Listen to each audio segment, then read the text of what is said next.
अस्सलाम वालेकुम एवरीवन, मेरा नाम मलिश्मा मतीन है। तो आज मैं आपको एक ऐसी स्टोरी सुनाना चाहती हूँ जो कि आपकी लाइफ को जरूर बदलेगी, which will change your life. ये स्टोरी एक ऐसे बच्चे की है जिसने अपने बाप से क्वेश्चन किया, और वो क्वेश्चन क्या था? वो क्वेश्चन ये था कि मेरी लाइफ की वैल्यू क्या है, what is the value of my life. तो बच्चा अपने बाप के पास गया और उसने अपने बाप से पूछा कि बाबा मेरी लाइफ की वैल्यू क्या है। तो बाप पहले जरा खामोश रहा क्योंकि वो हैरान था कि इतना छोटा सा बच्चा एक ऐसा सवाल पूछ रहा है। लेकिन बाद में उसने अपने बेटे को बुलाया और बोला कि बेटा आप ये पत्थर लो और एक आम से स्टोर के बाहर इसे लेकर बैठ जाओ, और अगर कोई इसकी कीमत पूछे, कोई इसकी वैल्यू पूछे तो आप सिंपली 2 फिंगर्स उठा देना और आपने इस पत्थर को बेचना नहीं है। तो बेटा फर्मा बरदार था, वो भागा भागा गया और एक आम से डिपार्टमेंटल स्टोर के बाहर जाके बैठ गया। अभी वो बैठा ही था कि एक औरत का वहां से गुजर हुआ, एक औरत वहां से गुजरी तो उसकी नजर उस पत्थर पर पड़ी।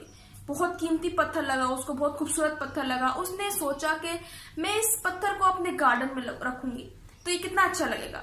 तो उसने उस बच्चे से इसकी कीमत पूछी, इसकी कीमत मालूम की। तो बच्चे ने कुछ नहीं कहा, सिर्फ और सिर्फ 2 फिंगर्स उठा दी जैसे कि उसके बाप ने उसे कहा था। तो औरत ने खुद ही अंदाजा लगाया उसकी वैल्यू का। उसने कहा $2, ठीक है मैं इसे खरीद लूंगी। तो लड़की को बात याद थी कि इसने पत्थर को बेचना नहीं था, तो वो भागा भागा अपने बाप के पास गया और उसने अपने बाप को बताया कि एक स्टोर के बाहर औरत खड़ी है जो कि इसे $2 में खरीदना चाहती है। तो बाप ने कहा हमें इसे बेचना नहीं है, अब आप इसी पत्थर को एक म्यूजियम के अंदर लेकर जाओ और अगर वहां पर इसी कोई कीमत पूछे, कोई शख्स इसे खरीदना चाहे तो आप सिंपली 2 फिंगर्स उठा देना और इसे बेचना नहीं। तो बेटा गया भागा भागा और म्यूजियम में जाकर बैठ गया उस पत्थर को लेकर। अब एक शख्स वहां पर गुजर रहा था, उसकी नजर उस पत्थर पे पड़ी तो उसे बहुत कीमती पत्थर लगा, बहुत खूबसूरत पत्थर लगा। उसने उसे खरीदने का चाहा, उसने चाहा कि मैं इसे खरीद लूं। तो उसने बच्चे से उसकी कीमत मालूम की, वैल्यू पूछी।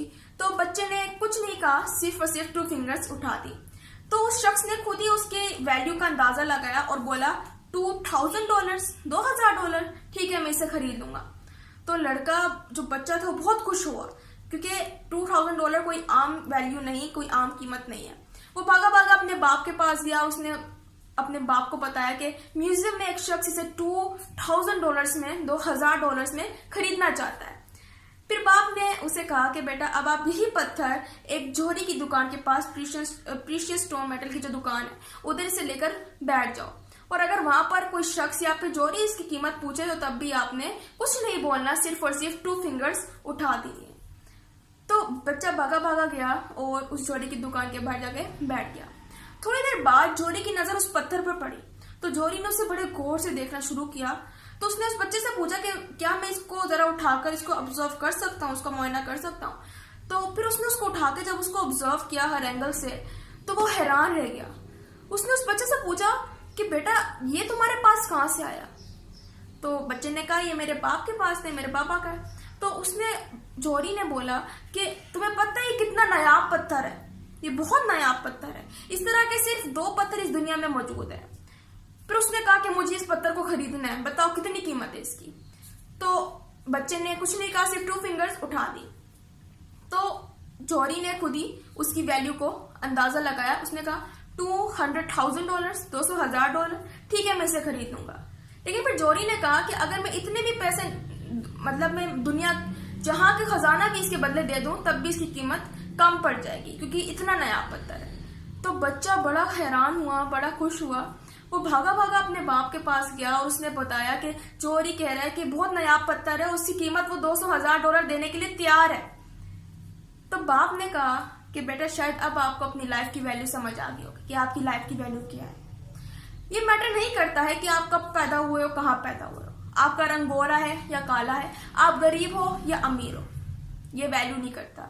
वैल्यू करता है आपकी सराउंडिंग, आपका एनवायरनमेंट, कि आप रह कहाँ रहे हो, आप किन लोगों में रह रहे हो। जैसा कि आप जब पत्थर एक आम स्टोर के बाहर लेके गए तो वहां पर इसकी कीमत का अंदाजा लगाया गया $2, यानी कि सबकी नजरों में इसकी कीमत कम थी। लेकिन म्यूजियम में जब आप इसको लेके गए जहां पर बहुत सी एंशियंट चीजें रखी जाती, कीमती चीजें रखी जाती, वहां पर इसकी कीमत बढ़ गई, इसकी वैल्यू बढ़ गई। लेकिन जब आप इस पत्थर को उस शख्स के पास लेके गए जो कि इसकी असल मायनों में इसके बारे में जानता था, जो कि इस सच्चे में इसकी स्टडी कर चुका था, तो उसने इसकी कीमत लगाई $200,000। तो अब ये आप पे डिपेंड करता है कि आपकी लाइफ की वैल्यू या तो $2 है, या तो $2,000 है, या $200,000।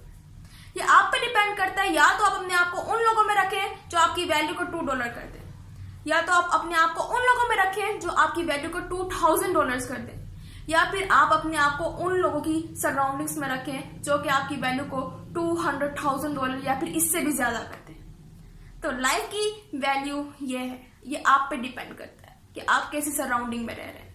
क्योंकि इस दुनिया में हर किसी के अंदर एक डायमंड छुपा हुआ है। हम कहते हैं इस दुनिया में हर किसी के अंदर एक यूनिकनेस है। वो यूनिकनेस क्या है? वो एक डायमंड है जो कि हर किसी के अंदर है। लेकिन बहुत से लोग जो हैं वो इस डायमंड के साथ चले जाते हैं, मर जाते हैं। लेकिन बहुत से लोग जो है उनका डायमंड बाहर निकल के आता है और पूरी दुनिया उन्हें देखती है। तो उन डायमंड को निकालने वाले वो सराउंडिंग होती है, बहुत से शख्स होते हैं जो कि आपके अंदर की डायमंड को देख सकते हैं, ढूंढ सकते हैं और उसको निकाल के पॉलिश कर सकते हैं, फिर आप पूरी दुनिया के सामने आते हैं। तो अपने आप को उन लोगों में रखें जो कि आपके अंदर के छुपे हुए डायमंड को देख सके। तो this is your value, this is a life. तो ये है आपकी लाइफ की वैल्यू।